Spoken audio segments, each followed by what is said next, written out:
Salut à toutes et à tous, je suis ravi de vous accueillir sur le plateau de Club Racing, car en cette semaine de Ligue des Champions, il va flotter un petit parfum d'Europe vendredi soir à la Méno, puisque le Racing affronte le PSV.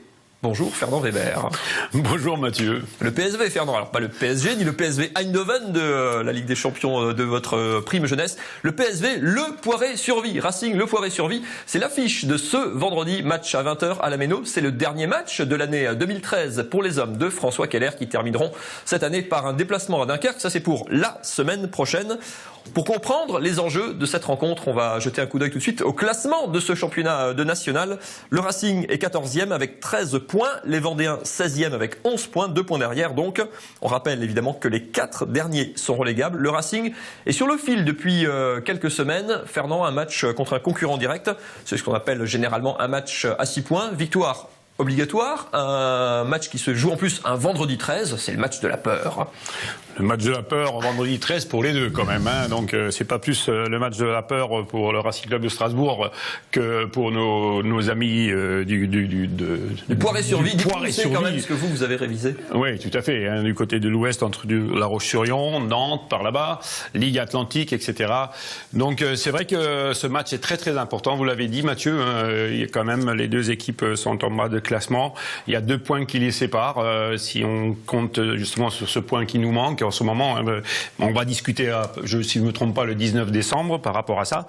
Mais là, c'est vrai que, comme vous le dites, on peut considérer que c'est un match à 6 points.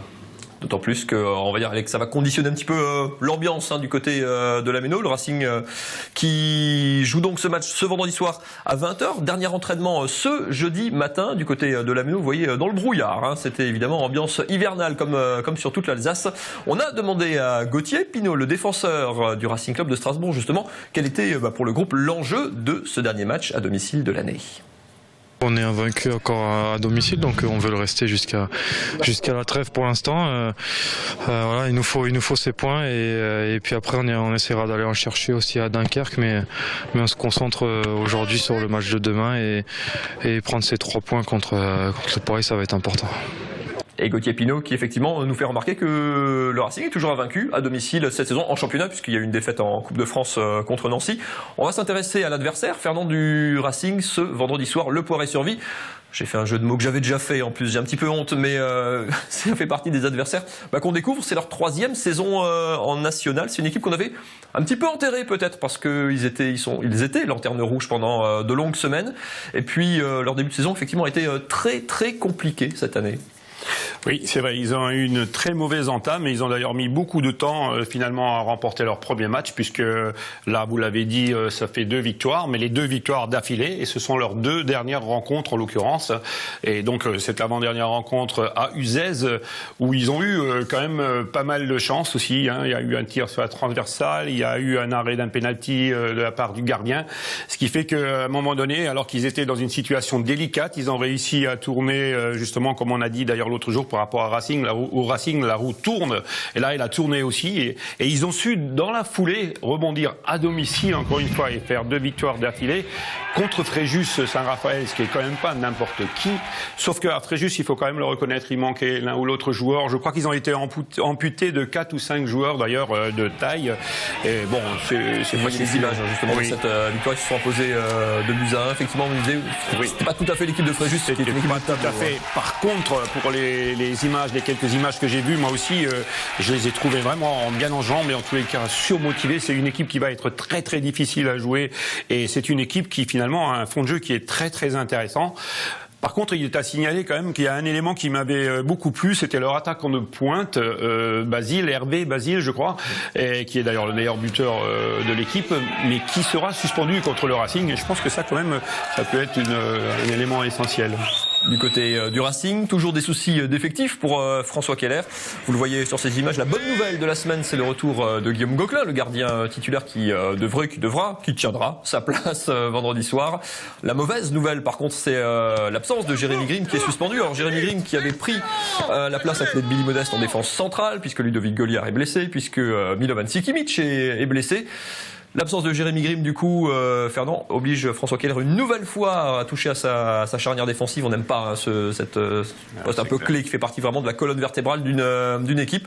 Qui donc pour jouer aux côtés de Billy Modeste? On pensait à Jacques Momar, on pensait à Brian Amofa. A priori, de ce qu'on a vu en amical du Racing à Gespolsheim, aux entraînements cette semaine et de ce qu'on a dit un petit peu à François Keller, on se dirige vers la solution Brian Amofa qui reculerait donc, comme Grimm avant lui, du milieu de terrain en défense centrale. Oui, en réalité, on n'a pas de la vraie réponse, parce qu'il s'est bien gardé de nous le dire, mais effectivement, comme vous dites, il y a de fortes chances que ce soit Amofa.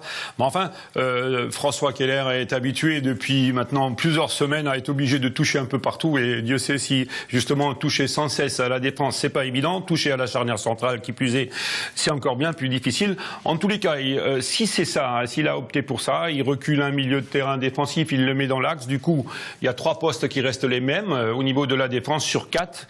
Autrement, il aurait fallu rentrer un latéral et en toucher à 2 postes.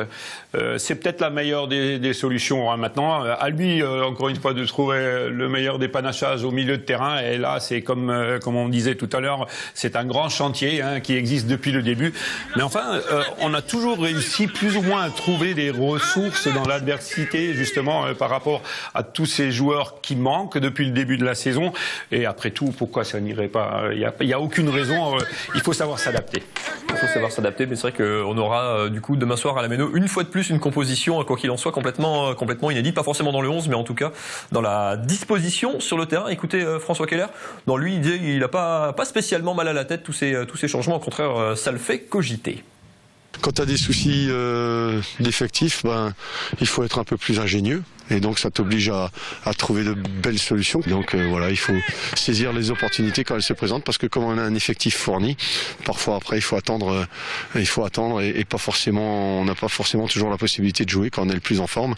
Il faut être performant quand on fait appel à nous. Voilà, pour François Keller, c'était à l'issue du dernier entraînement du Racing. C'était donc ce jeudi matin du côté de la Méno. Séquence football amateur dans cette émission. Vous le savez, la minute du foot alsacien avec un gros plan cette semaine sur l'équipe qui caracole en tête de l'ADH, le FR Agno. Meilleure attaque surtout de la division. 39 buts marqués, Fernand, en 13 journées. C'est quasiment le rythme du Barça, ça. C'est monstrueux. C'est une super équipe, Agno, à ce niveau-là. Vraiment, moi, je vois pas comment ils ne peuvent pas terminer champion cette division d'honneur. Ils ont des joueurs qui ont déjà pas mal de vécu. Certains sortent d'ailleurs du centre de formation du Racing Club de Strasbourg. Et franchement, avec un coach qui a du vécu lui aussi, je vois pas comment il pourrait pas terminer à la tête de cette division d'honneur. Gros plan et honneur dans cette minute du foot alsacien sur Mohamed Kateb, l'attaquant du FRH, meilleur buteur du coup de la DH alsacienne. Regardez.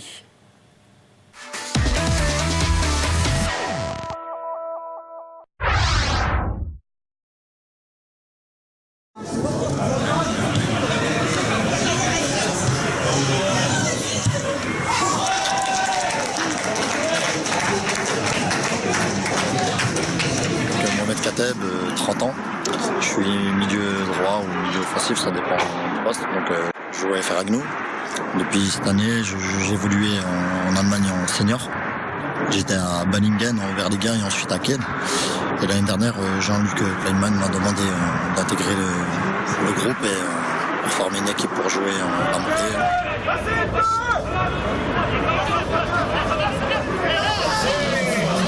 J'ai été formé à l'AS Erstein. Et ensuite, je suis parti directement quand j'étais en senior en Allemagne.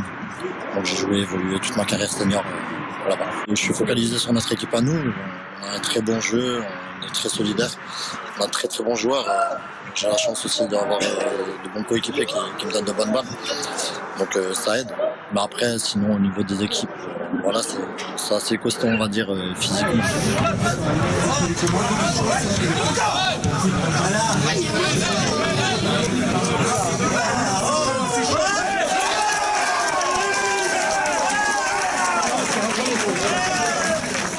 C'est très très facile de parler de soi à ce niveau-là, mais on dirait un peu de percussion, de vitesse, un peu de technique.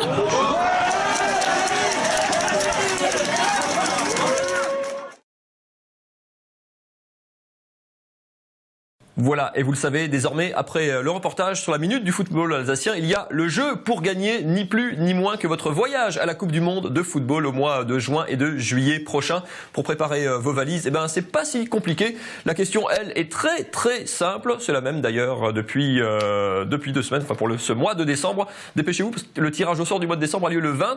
En participant, en jouant à cette question, vous vous inscrivez d'ores et déjà pour le tirage au sort du printemps pour la Coupe du Monde. Mais vous pouvez gagner, en tout cas également pour le mois de décembre, un séjour à Europa Park, 2 journées au parc, plus une nuit d'hôtel pour 4 personnes. La question, vous la connaissez, elle est très très difficile. En quelle année la France a-t-elle remporté la Coupe du Monde de football?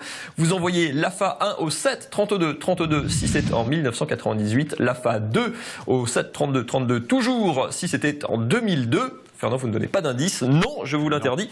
Non. Tirage au sort le 20 décembre, donc pour Europa Park. Et puis en participant, vous êtes d'ores et déjà inscrit pour le tirage au sort donc du printemps pour le voyage à la Coupe du Monde. Merci beaucoup, Fernand. Je vous en prie, Mathieu. J'espère qu'une chose, vous étiez c'est tout seul que cette semaine, mais oui. vous comptez pour 2. Mais... Vous mangez pour 2, pareil aussi. Non. Excellent week-end à toutes et à tous. À la semaine prochaine. Salut.